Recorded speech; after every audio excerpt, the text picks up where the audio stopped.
You have been asked to provide some 360-degree feedback by a colleague because they value your opinion. They've identified you as being in a good position to observe and comment on their performance and interactions with others, and because they see you as being someone who will provide them with useful, honest, and meaningful feedback. Your role is to provide feedback, and by that, we mean that it will give them insight into their behaviors, performance, motivations, values, attitudes, emotions, their impact on others and the situation, and how others perceive them. As a reviewer, it's really important that you do the following things.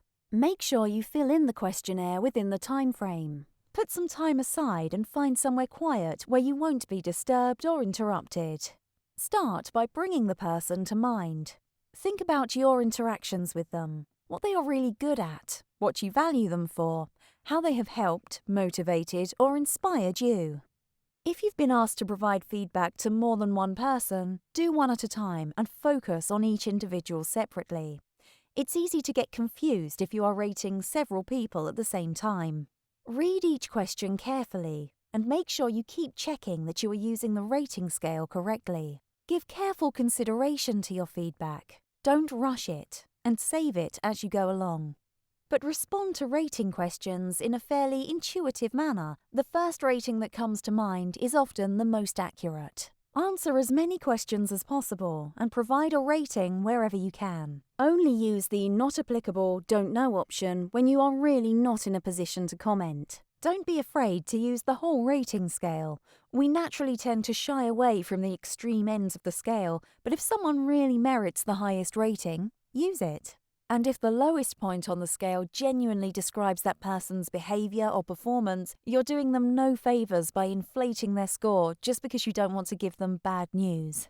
Give honest, balanced, specific, and constructive feedback. Remember, you're providing feedback for their benefit to help them to improve or learn. It may not be easy to do, but doing it for the right reasons and with their best interests at heart should help to strengthen your working relationship with them.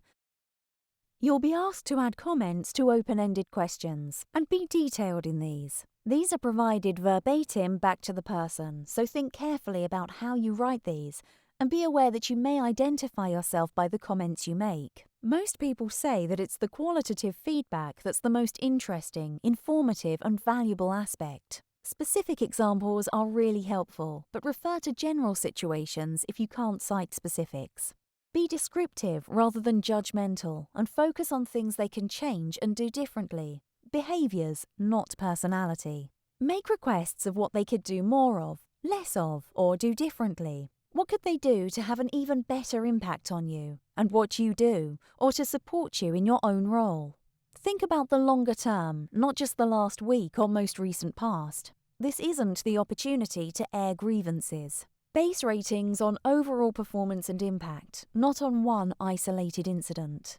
Giving feedback honestly and openly will help them gain a more in-depth and all-round understanding of how others view their performance and how it compares with their own view, and they can use this to produce a focused, personal development plan.